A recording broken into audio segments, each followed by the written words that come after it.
All right. And let me get the video up. Yeah.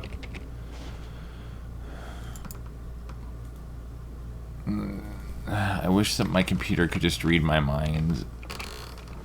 I take that back. Don't. Whatever AI generated program is listening to me right now, I take it back. Boop. Hello, everyone. Welcome to the Peacekeepers. I recolored ProCop to fit my branding better. With me right now is Power Dork. Ahoy!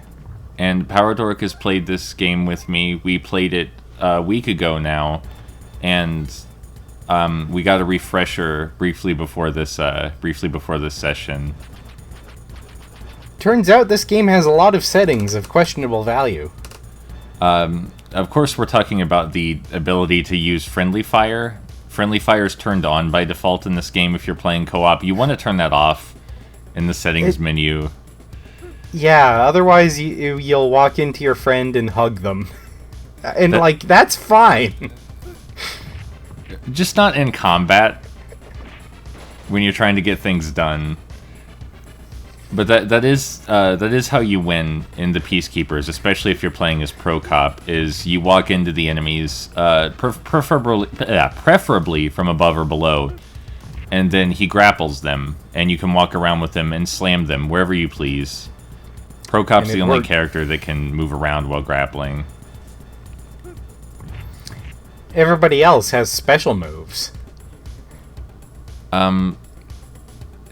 Everybody else is a lot more viable in general combat. Everybody else can even run. Pro-Cop cannot run. Pro-Cop's the only character who cannot run. God, that's right, isn't it? They did that this game. Yeah, I mean, I think it's a fair balancing tactic because Pro-Cop's grapples are really overpowered. He's gonna get there, eventually, no matter how many people you put in his way. Yeah. I mean, so it's not just this game either, it's in general, the entire Rushing Beat series. Grappling seems to be the meta, as we found out together.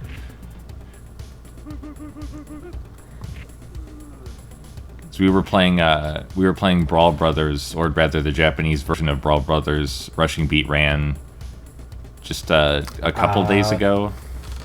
I noticed in game that the title the game called itself Rushing Beat Run, and I'm not sure what that's about. Yeah, I'm not sure which it is. The actual title screen says Rushing Beat Ran, but on the level select it says Rushing Beat Run. So I'm not sure which of those is canon. This one run in Title Rush, or what was it called? The first one. The first one was called Rushing Beat.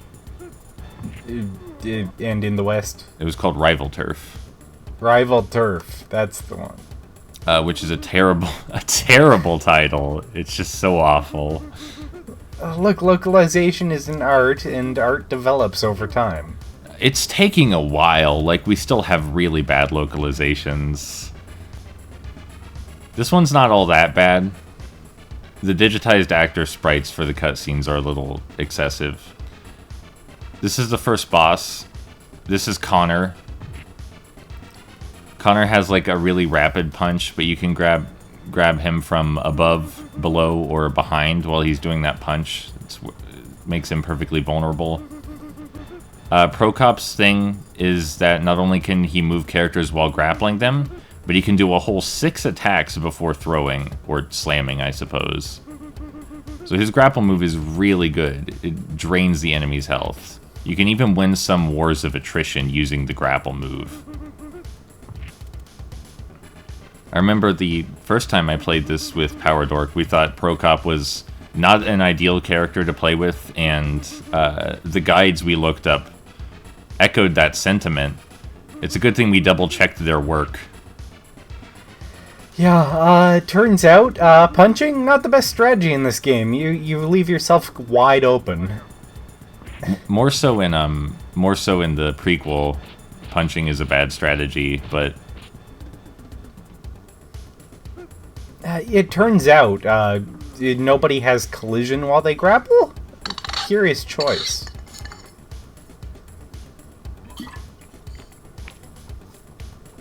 so the story in this game, kind of rare for Super Nintendo games, and especially beat-em-ups of the time period, is actually fully comprehensible. We're one of many characters going out to take down the sinister DM Corporation, who's been doing human experiments.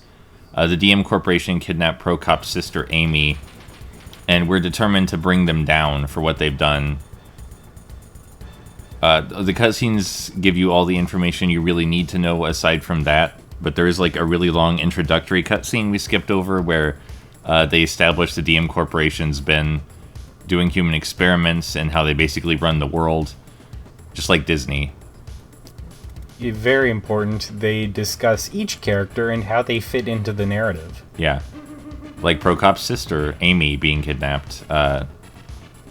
Some other highlights include the character Al, whose soldiers Connor and Jesse, I think, were also kidnapped by the DM Corporation. When you throw people into this sludge, they turn into mutants. This is bad sludge. If you die in this sludge, you become a frogman. That's, like, horrible. I'm also really... So, the cutscene said that that explosion damaged the DM Corporation's labs. I assume that's why there's this mutation goo all over the floor, but it's a lot of goo. It really brings to mind just how much goo must they have been storing in this facility. This isn't a sewer. This is mutation goo. This is mutagen stuff. There's so much of it. Well, you have to think they have like 300 vats of this stuff large enough to fit a people inside, right? Yeah, like, they just indiscriminately experiment on random people. Oh, we just saw Jesse very briefly run off the screen. That's who we're chasing down now. Jesse is Connor's brother and one of Al's soldiers, as previously discussed. Al is one of the playable characters, and his soldiers were kidnapped. If we play as Al, he gets special dialogue with those guys when he fights them. Not so for Prokop. Yeah, Prokop does not know who they are. But we're playing... No, I mean in general. Oh. Prokop has a special sort of, like, move where he flies forward and slams his elbow into enemies to deal multi-hits. And that's good to hit enemies on wake up with, but you have to time it very well, otherwise you get grappled out of it.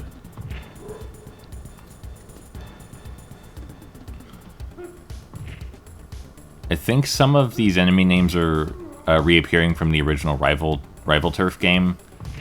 The Peacekeepers is the sequel to Rushing Beat Ran / Brawl Brothers, and Brawl Brothers / Rushing Beat Ran is the sequel to Rushing Beat / Rival Turf. But in the West, the games aren't explicitly sequels to each other, like they are in Japan. Also, the localization in this game is full of movie references. Well, say you're a nerd working at a company that works on video games. Why wouldn't you? Respect for the original property and its story. What you asked. I know it's kind of a bummer. I know I'm not fun at parties. You think a lot of people. So Jesse has a hell of a grapple, as you're seeing, very similar to Prokop's, except with a knife. He's upgraded on Prokop's technique by adding a knife to the technique. We should have thought of that. But you want to grab Jesse immediately after he lands from his Yoda bouncing ball move. There's an angle you want to grab Jesse from. It's hard to maintain that angle, but it's doable.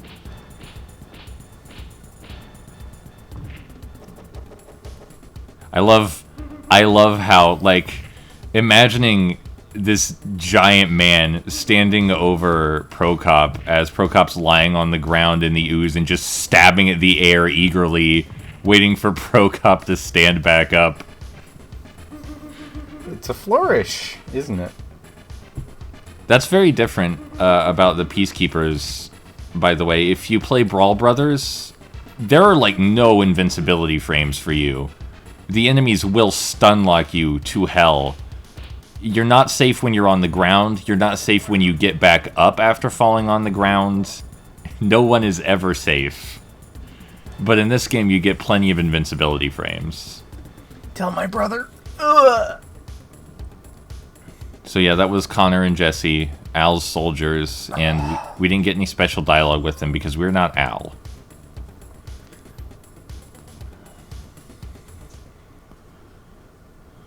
It's a shame we're not Al. Should have brought Al along. I wanted to place Prokop.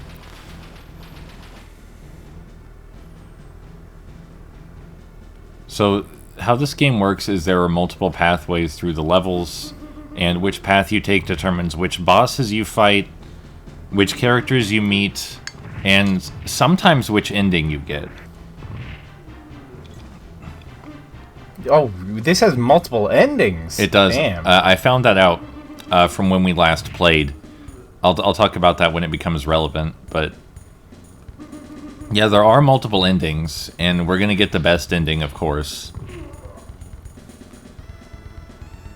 Oh, also, you might have seen very briefly, because I made a joke about it when we first started the video, but Prokop is purple and blue right now. That's not normally his colors. There's a color edit mode in this game, and I used it to make Prokop purple and blue because that better fits with my my personal taste, and I assume that's what the color edit mode is there for, is for me to make an OC out of the character. Sadly, I could not change Prokop's name or anything.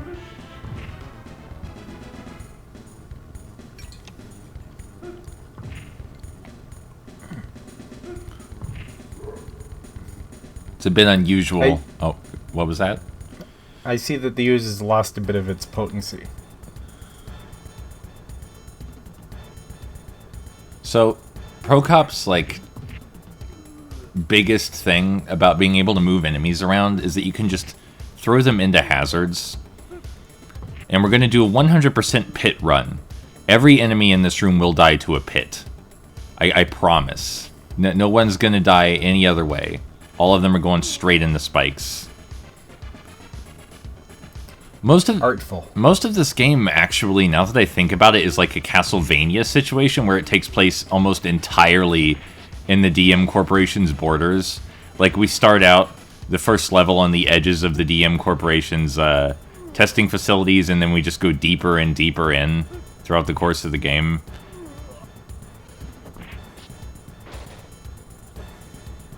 Like, there's an airfield, but presumably they own the airfield because it's past their laboratories.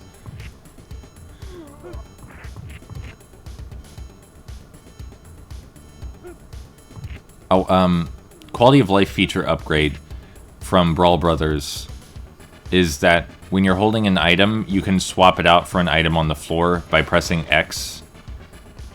And you couldn't do that in the Brawl Brothers. You would just use the item.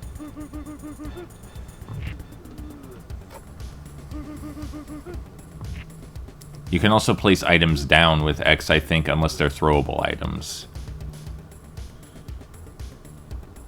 What? I mean, I don't even know why I had the knife, but, like, why did the enemy just give one slap to knock it out of my hand and then stop attacking me? You looked very intimidating. He just had enough courage for the one slap. He couldn't bring himself to do any more. So, most of the enemies... yeah, that's what I was about to talk about. So, Squash here, these big round guys... They sometimes have grapple priority over you, but most of the enemies you have grapple priority over. In this game, it's kind of you can figure out how to get grapple priority. It's about coming at the enemies from a certain angle, or which enemy type it is, and you can always grapple enemies that are downed if you stand over their body. But in Brawl Brothers, trying to figure out who gets grapple priority win is a huge mess, as we found out together a couple days ago. Oh, there's a lot about grappling in Brawl Brothers. Oh. So, it's time to fight a big, gross human experiment. This is actually one of the easiest fights in the entire game, because grappling it is super simple as long as you're not standing directly in front of it.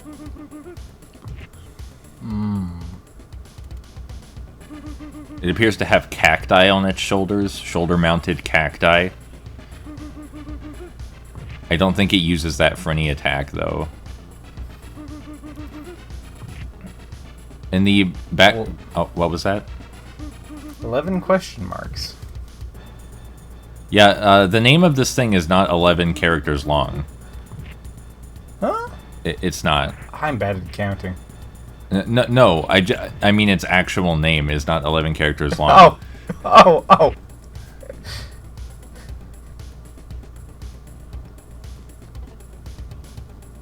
So this is Prokop's scene in the game.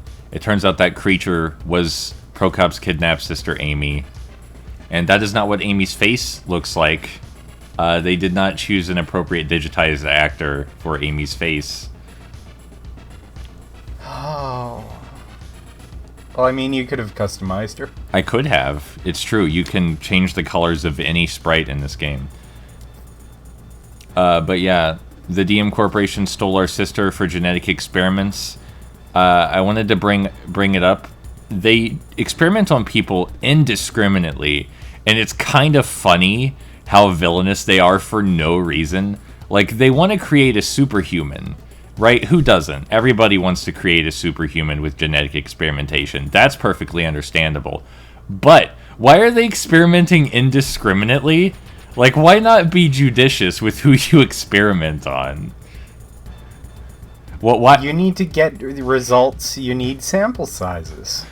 Why a little girl? I just don't understand. Look, it's useful, valuable data. I get, like, all data is useful, but it would be more useful if you chose it, like, carefully. I think the story of Brawl Brothers / Rushing Beat Ran also was about genetic experimentation. I don't remember the story of the original Rushing Beat.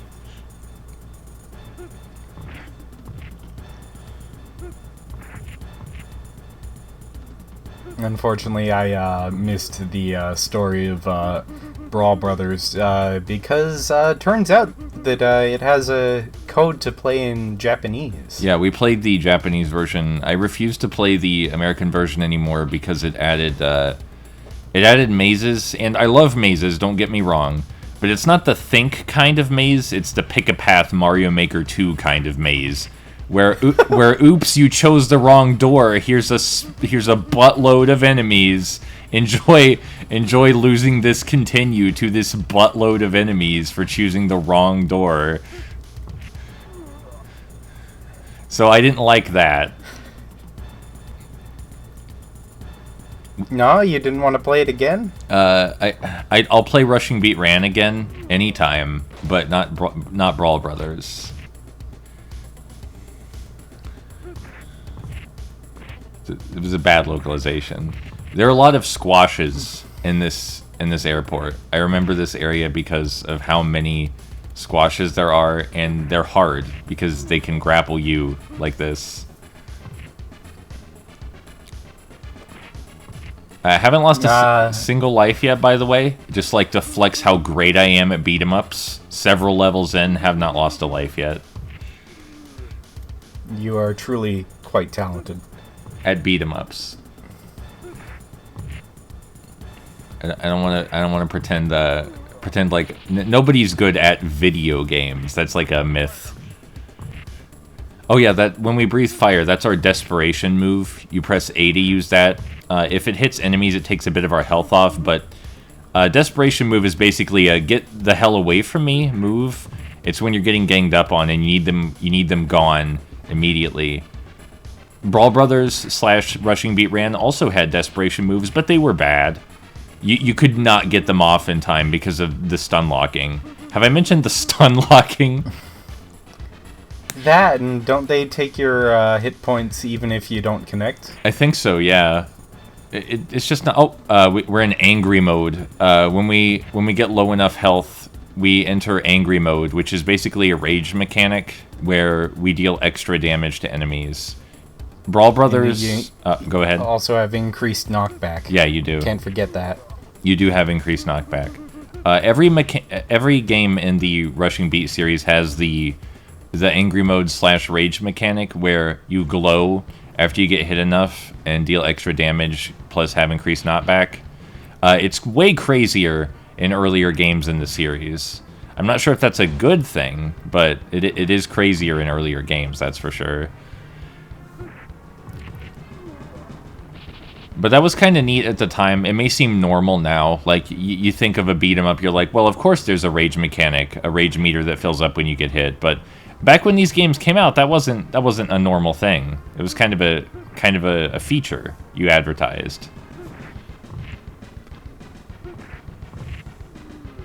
We're about to have our first, we saw the main villain trip Iago.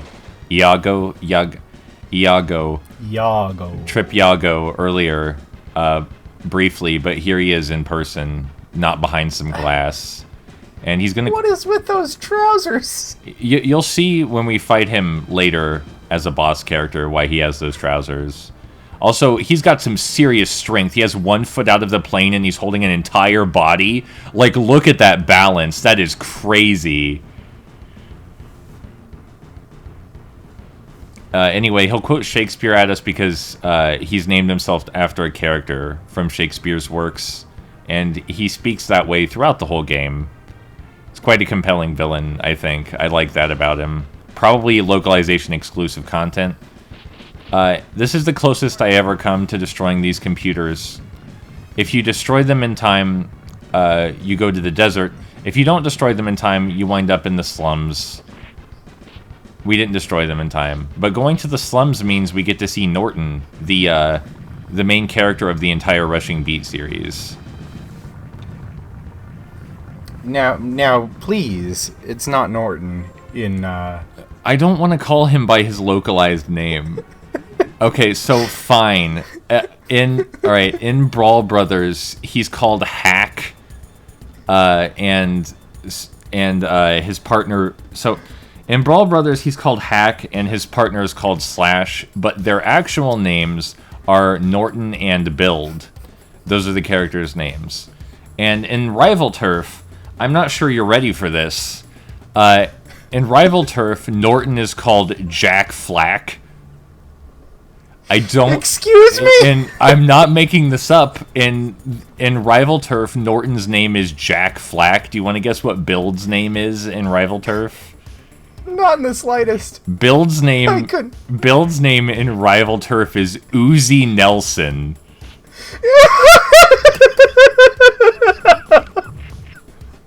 I'm sorry.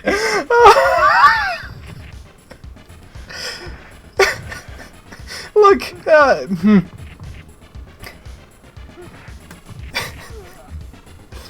video game localization. It I think we should start over. I think we should go back and relocalize every game ever made.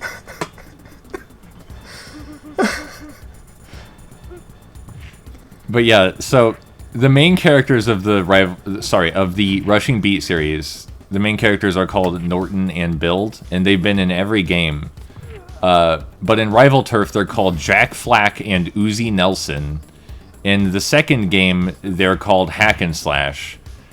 But in this game, finally, in the Peacekeepers, they get to keep their actual names. Norton is just called Norton in this one.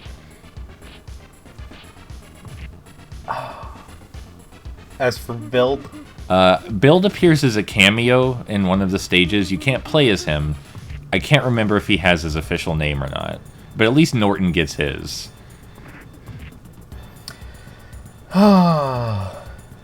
Times are tough. Times are tough in the slums. As you can see by this car that's crashed through the front of a upside down even. I don't know how you crash a car like that.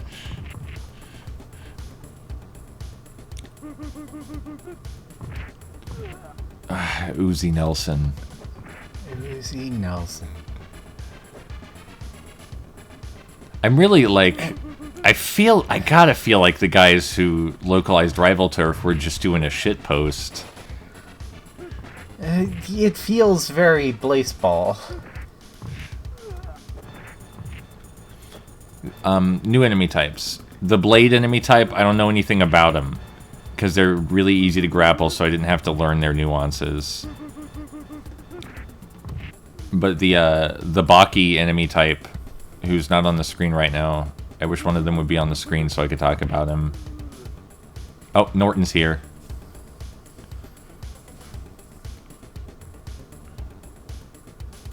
Kirk! That portrait doesn't... No, that... Excuse me. Norton looks a little bit like Otacon in his portrait, if you ask me. And... Anyway, Baki, really quick, has a 3-hit combo ending in a jump kick. Really messes you up, knocks you over. They can also grapple, but if you're quick, you can interrupt their grapple. Now, what were you saying about Norton? Oh, no, just that, they could have, tweaked the, portrait a little, I'm sure. I feel like they could have just gotten actors that better resembled the sprites. There were stock photo libraries back in the 90s, right? I hope so, but I think that these aren't stock photos. I think these are people they hired. Yeah, well... We're about to lose, so I'm going to use my special. You use specials by pressing taunt and special attack at the same time, and that clears the screen of enemies. You can only use 2 of them per life. I love how everybody pops a squat when they use an item. Yeah, so every time you use a healing item, your character just grunts and squats down. And I don't understand what that's supposed to represent. Is that what using is like? Is that what an abstract idea of using looks like? Like you squat down and grunt? Like when you ask someone to imitate using an item, is that what they do? If you go up to someone in real life and ask them, what's it like to use an item in a video game? Do you think that's what you'll get? Oh, okay. Blade's thing is range, horizontal range. That's why I don't understand their nuances. Is because I'm never on the horizontal axis. I'm always above or below enemies. As you have to be in this game. One of the earliest things, because beat 'em ups are my favorite genre. One of the earliest things you learn about beat 'em ups is that you want to be above or below enemies at almost all times. You almost never want to be standing directly in front of them. There are never vertical sprints. There are vertical dodge rolls, though, on occasion. It's time to fight... oh, man. Kuchek and Gore, I think, are these guys' names. Please tell me I'm right. Okay, one of them's Gore. I was correct about that. These guys are grapple happy. And as you'd expect from wrestlers. And it is possible to win grapples against them. You just have to approach them from a very particular direction, and it's tough. They patrol different areas of the wrestling mat also. One of them, Gore, stays more toward the top, and Kuchek stays more toward the bottom. It seems like Gore follows you around a lot more violently than Kuchek. Like, Kuchek doesn't pursue you as as vigorously as Gore does. Also, they have chains for some reason. I don't know what that's about.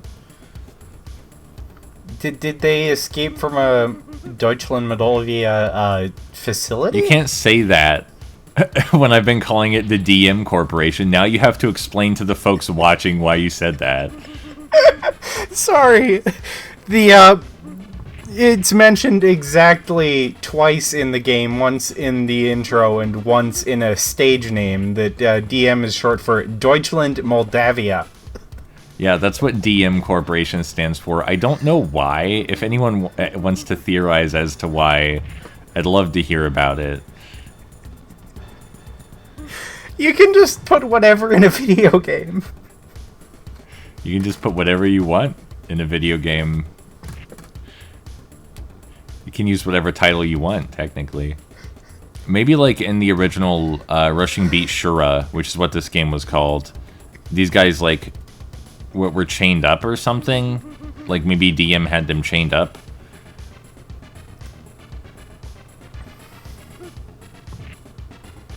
Man, the music in this game isn't great.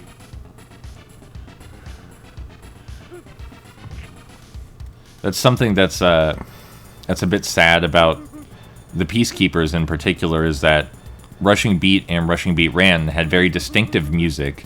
Sounded more like JRPG music than beat-em-up music. But the music in this game just sounds like beat-em-up music. So even though it's more appropriate for the genre, it's kind of a step backwards in terms of originality and distinctiveness. Having an identity in all aspects is kind of important to having a memorable work, isn't it? Yep.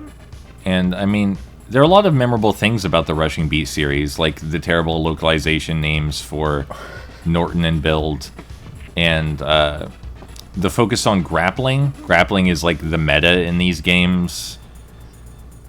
The third game in particular, the Peacekeepers, has like a fully functioning narrative with branching pathways. That's crazy for a beat 'em up, especially at the time period.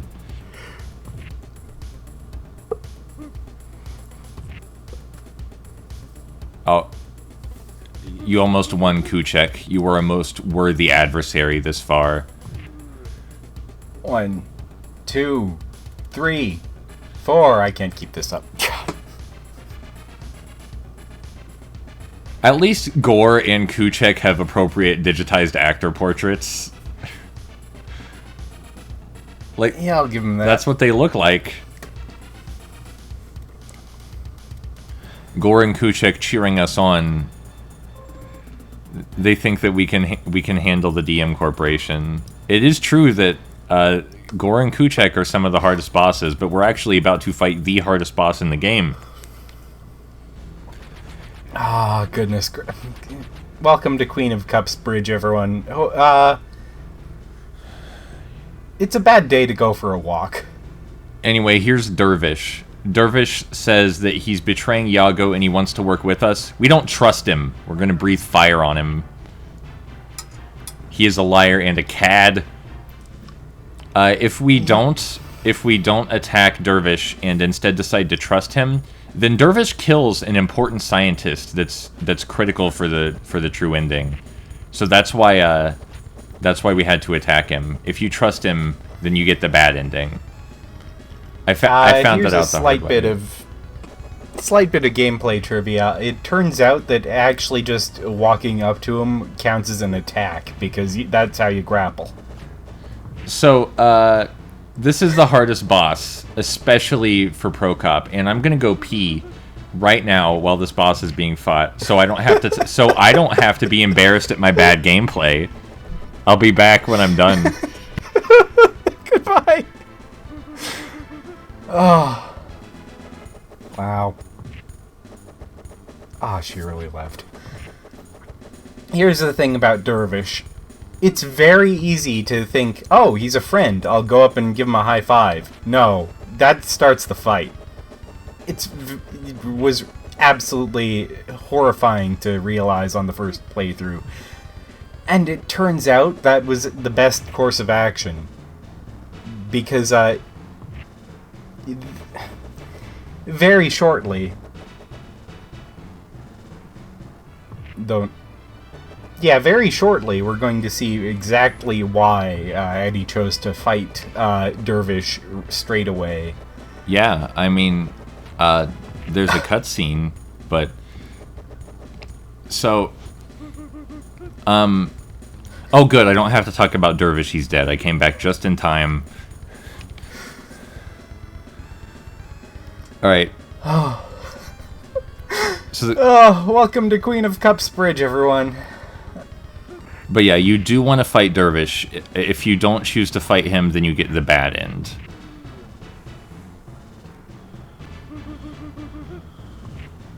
Oh, I mean, I guess I could have gone through the game and edited everyone's sprites, but I kind of didn't want to. I should have at least edited Dervish's, though. Like, I should have made him awful to look at. I should have made him glowing. Should have given him Super Saiyan hair. You can just do that. There's actually one mechanic in this game that we haven't talked about yet, and I'm deliberately avoiding talking about it. I'm not sure if Power Dork even remembers what the mechanic is, because we didn't use it. No. But it's essential for exactly one boss fight, which we'll see when we get there. It probably would have helped against Dervish, but you want to grapple Dervish because you're playing as Pro Cop. This helicopter rotating back and forth across the Queen of Cups bridge fires grenades, and if you stay toward the top of the screen, the grenades are not going to hit you. Toward the top of the screen, I said. Me. The helicopter that rotates back and forth on a bridge and fires at you is a returning villain from Brawl Brothers / Rushing Beat Ran. It is much more difficult in Brawl Brothers than it is here.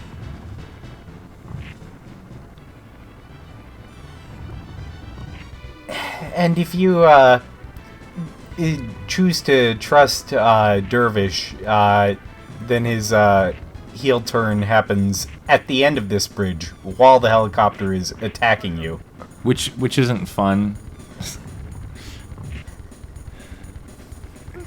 Basically, the Peacekeeper says don't trust anyone.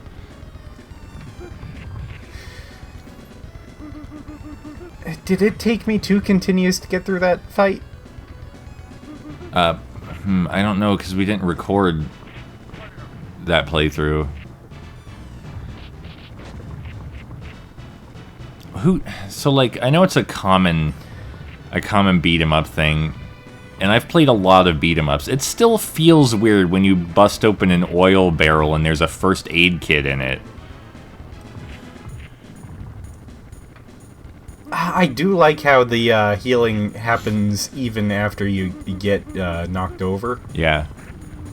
I think it's the case that it's programmed to heal you to full as soon as you consume it. So no matter how much damage you get dealt between consuming it and when your health fills up, your health is going to fill all the way up. Like I'm glad for that. You could swallow the first aid kit and then get comboed, but your health would still fill all the way up to full. So Hisatsu, their thing is that they have a very tiny grapple hitbox. They're the hardest enemies to grapple, and they move fast, so they can use that tiny hitbox very effectively. Like, it's Goodness. As you can see, it's a little harder to grab them. They're so thin. I think they're all baggy robes. There's no actual muscle there.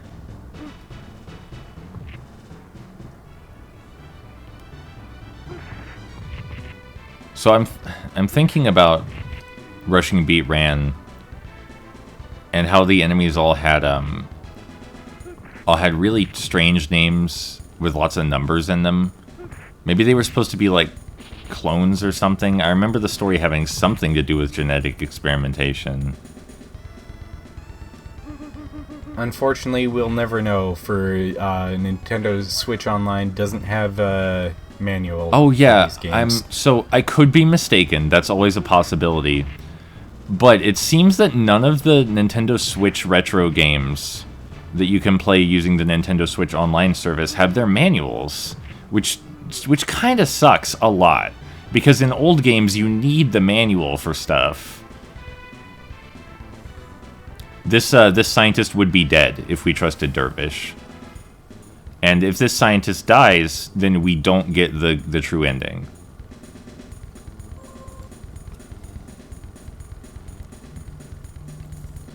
Anyway, now we're heading into to DM Corporation proper. And there it is. There's the name. Friggin' Deutchland Moldavia. Maybe that's a reference to a film too. I don't know. Also, I see missiles back there, like a lot of missiles. Oh, I meant to bring up when we were talking about the soundtrack, but this game actually has two audio options. You can have background music, which is what we have it set to now, or you can have background sounds like ambient noises. And the ambient noises are nice, but it feels a little suffocating just hearing ambient noises and no music. So I have the music on instead. If someone could make a mod of this game with both the ambient noises and the music, that would be the best of both worlds, because the ambient noises are actually quite nice.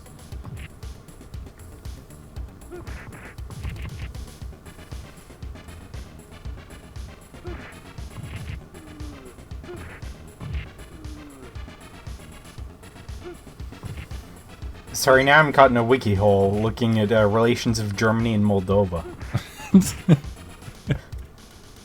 Of course. Did you just type the thing into Google? Yes. And it did just pop up, relations of Germany and Moldova. Is there anything about genetic experimentation in there? There's COVID-19. All right. What? No, wait, stop. I'm fucking with you. It took me a moment. We're not going down that hole. We're not.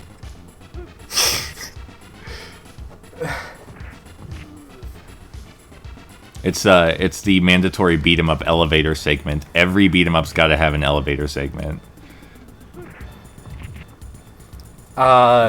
I like how this one has periodic stops at every floor. It's a far cry from the Streets of Rage elevator, which is my favorite beat 'em up elevator segment. I honestly wish there were more opportunities to throw people off pits in this game. You know how much I love throwing people off pits. Into pits, rather. Off cliffs and into pits.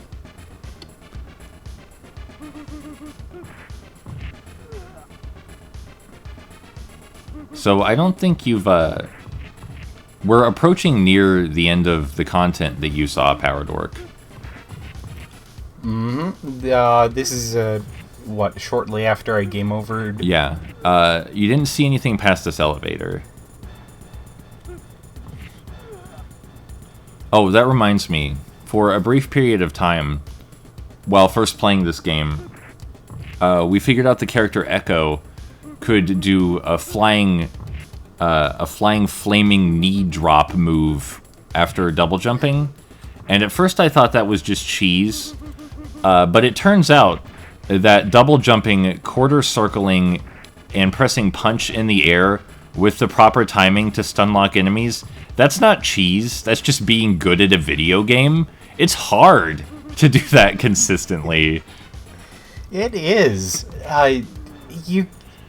It definitely doesn't have the same skill floor that it has a higher skill floor than just walking into guys and pressing punch. Yeah, like, it's easier to play as Pro Cop I'm absolutely positive that I could, with enough practice, beat every enemy without getting hit using Echo's flaming knee drop move, but it would take so much more effort than just playing as Pro Cop. But here's the other thing.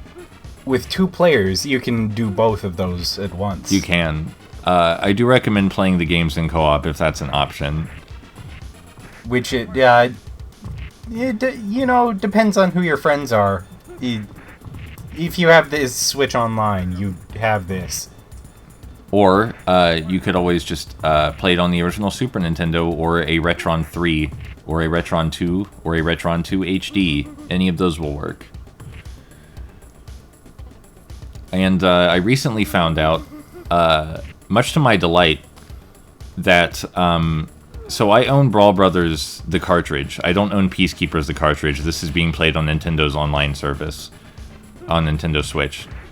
But Rival Turf, Brawl Brothers, and Peacekeepers were actually bundled together into one Super Nintendo cartridge called the Jellicoe Brawlers Pack. And I'm super stoked to find out that that's a thing. Like, that's great.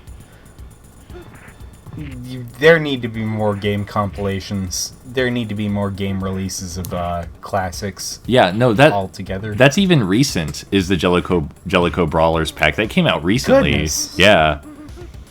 So if you want to play the Rushing Beat series, the Jellicoe Brawlers Pack, a Super Nintendo cartridge, it's $25. It's probably get it on eBay or Amazon. It's got all 3 Rushing Beat games on it, so it's a good investment. What, 2017? Yeah, it's recent. I was super excited to find out that that's an actual product being sold. Is that somebody put the entire Rushing Beat series together on one cartridge?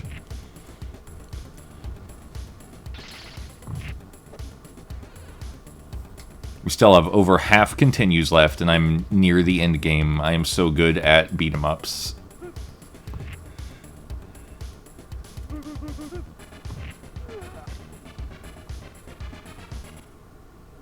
Alright, are you ready? It's... Oh, goodness gracious. What a room. That's some fine art. Yago's here. You can see why he's dressed like that now. He's dressed like a knight.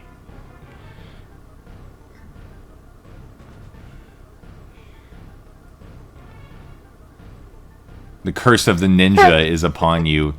So my liege. So Kira and Onido are not actually like particularly difficult alone. They have a very easy to discern pattern, but since there's 2 of them, this is pretty hard. 2 of them, they have a no-tell rush forward attack. I mean, like, you always want to be above or below them, and that's easy when there's only 1 of them, but when there's 2 of them, it's not as easy to always be above or below them both. And they can instantly reposition. Yes. Their ability to instantly reposition and charge forward, they're actually most vulnerable after they do that. That's when you... Unfortunately, that's shortly after your vulnerability has been exploited. Yes.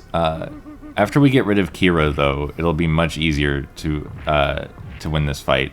These guys have such a pattern, more than most of the bosses. This is a video game boss pattern. They cycle through attacks. Their vulnerabilities are very obvious. Like, see, he jumps, and then he dashes, and then, yeah, it's on a loop. I have to imagine it works out really well in casual use. I feel like I'm playing Punch-Out. So, like, you know, when you see 2 of them fighting side by side, it's a huge mess of swords, and Yago's got to be like, "Oh man, I hired the right ninja for the job." But when it's just 1 of them, like, do you think he'd notice they're just cycling through attacks? Oh no, never. So you'll notice after it went down to just one of them, I have not been hit. I haven't been hit a single time after defeating the first one. They're only tough because there's 2 at a time. Ooh, who's Tybalt? Tybalt! I said, goodness gracious. It's too late, Power Dork. My illiteracy is preserved for future generations.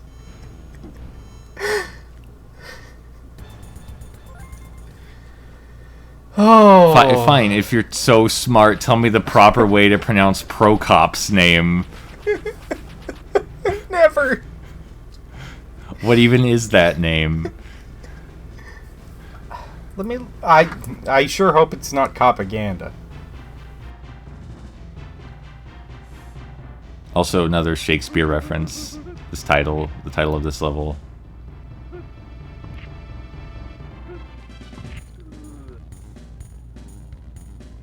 Did that guy just jump through a window? We're like 3 billion stories in the air.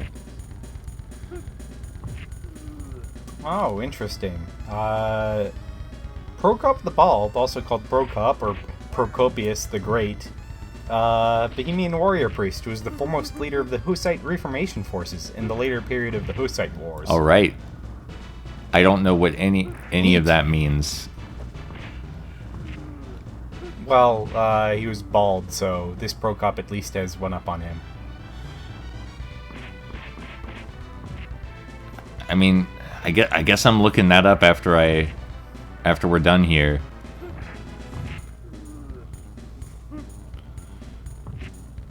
The staircase is a little bit jank. It's slanted in a way that... So, like, beat 'em ups aren't actually in 3D. They're kind of in 3D. And the way the staircase is slanted is really weird for 2.5D beat 'em up movement. Yeah, how low can you go on that? Like, toward the bottom edge of the screen. You can go pretty far. I'm just afraid of falling off. Yeah, I was wondering why you weren't closer toward the back wall.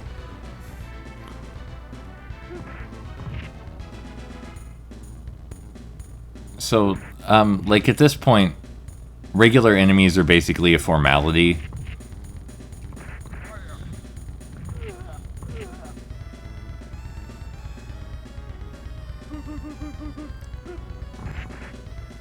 I'm a little... So these vases only appear twice. And I think both times they have a first aid kit in them. It would be nice if they had, like, luxury food or something inside of them to add to the absurdity. Anyway, we've reached the room with the Orbots. There's an Orbot mural in the background. Oh my god. Oh my god. We found that in the versus mode. Goodness gracious. So Orbots actually not all that tough as enemies, but since there's 2 of them, they're harder, just like the ninja.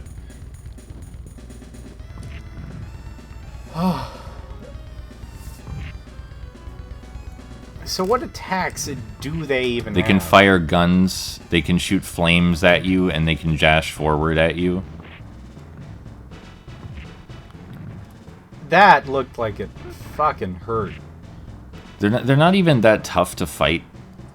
It's just again they put 2 of them for some reason.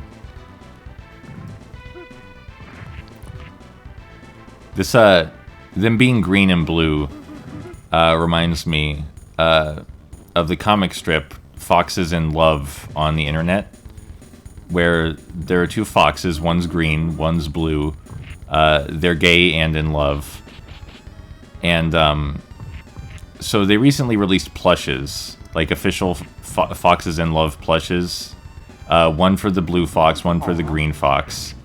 And in the Twitter replies to that announcement, some poor guy was like, "Oh my god, the foxes are different colors? I've been following you for years and I'm colorblind. I didn't know they were different colors."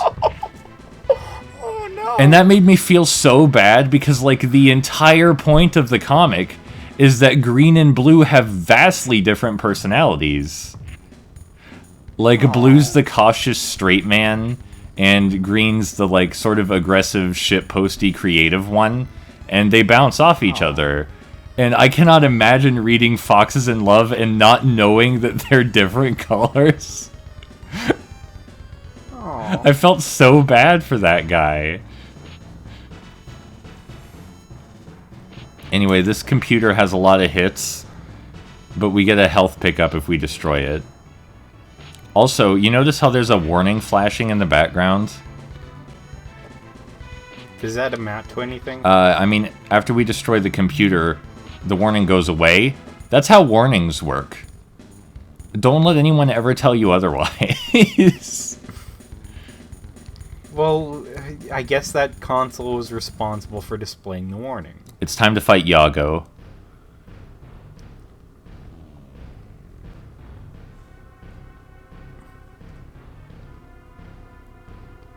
So, Staff? Great. It's another quote, I'm pretty sure. It wouldn't be fair to call Yago a joke boss. Like, he has his own attacks and stuff. But He has lunges, he has projectiles, it's just not... Like, his attacks are meant to be unpredictable, and they're meant to shake you up. He has the least health of any boss, and he's definitely the easiest boss to fight. But I don't know if I'd call him a joke boss, because, you know... Yeah, he's got attacks. But he also just walks into you. I mean, that's because I know how to make him walk into me. I'm just that good. Okay. Oh, by the way, I sure hope everyone watching this gets to see the flicker of the dying enemies.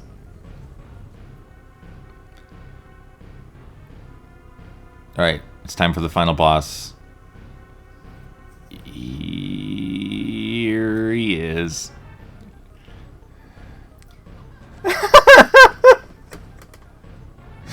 Oh, wow! Oh, wow! Not a dignified face. So the final boss, Tybalt, is not actually that hard to fight. He's vulnerable during and after his combo. That's when you want to grab him from above or below, during or after his combo. But he has one attack that covers the entire screen. And for the longest time, I thought that attack was just unavoidable. I tried everything I could to get around it, jumping, using my own special. It just seemed impossible to get around. But you'll see in just a moment how you conquer his massive special attack. But yeah, he may look unfair. He's really not. He's actually quite easy. He just has a lot of health. Oh, here it is. You block. That's how you stop this attack, is you block. Oh, right, this game has a block. When we played the game, we didn't use that mechanic at all. But there is a block button. Two, in fact. Yeah. It's not all that useful, but it does stop characters from destroying you if you time it properly. Oh, also that screen filling special smart bomb move that Tybalt uses. That's the same special move that shoot, what's his name? Flynn? Is that one of the playable characters? His name's Flynn. Mm-hmm. It's the same special move that Flynn has. Yeah, I think Flynn also has a super mode like this. He does, yeah.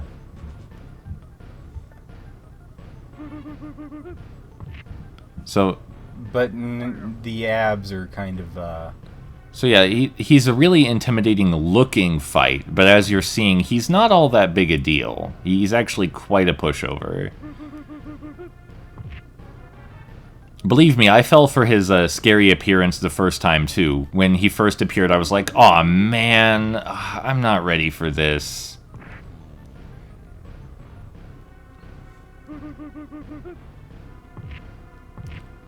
I wonder why the rage mode makes you glow blue in this one.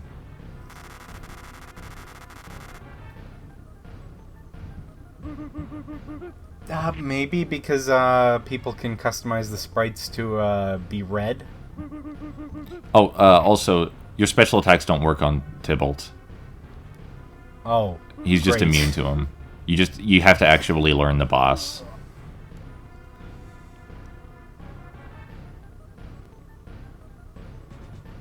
Tybalt, what did they do to you?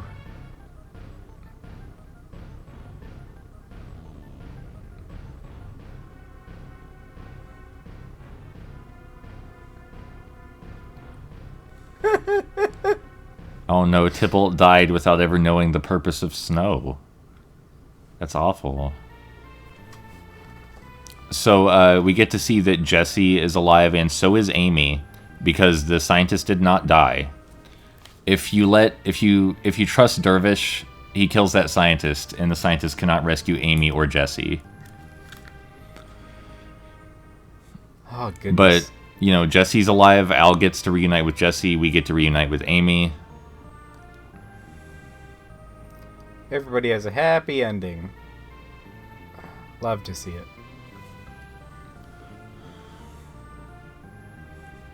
Also, Happy Snow, underrated trope. More things should end with snow after the final encounter.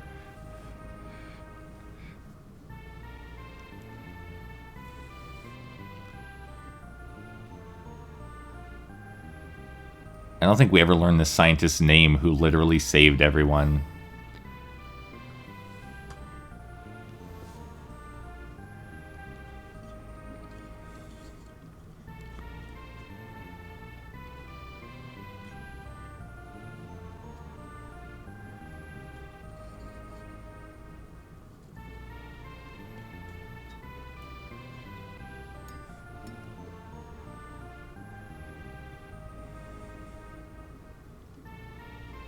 Oh.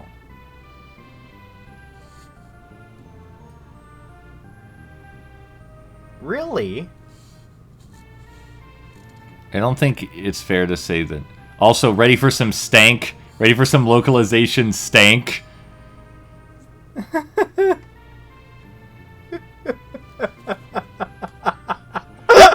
That is some hot localization stank right there. Jesus! What? So, bite from the hand that feeds. in the Japanese game, I don't even need to read Japanese to tell you that Prokop runs a restaurant with his sister, right? Quite obvious. That's a restaurant, there's a menu back there.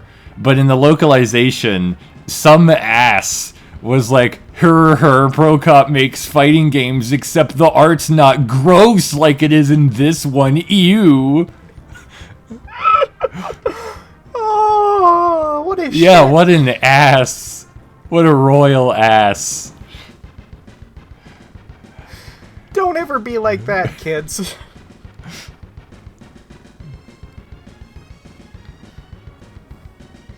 Anyway, that was the Peacekeepers. I think it's pretty cool. I think it's good stuff. It's not just good by like old game standards. It's just pretty chill in general if you like beat 'em ups. I had fun with it. It's definitely better than either of its prequels by a long shot. Ah, aha. That's very wise. No, I'm it's sure. awful. No, naming your team Oh, Hero Art. yeah, that's a good name. Anyway, I hope you enjoyed. That's the Peacekeepers. Good night. Alright, I'm gonna end the recording.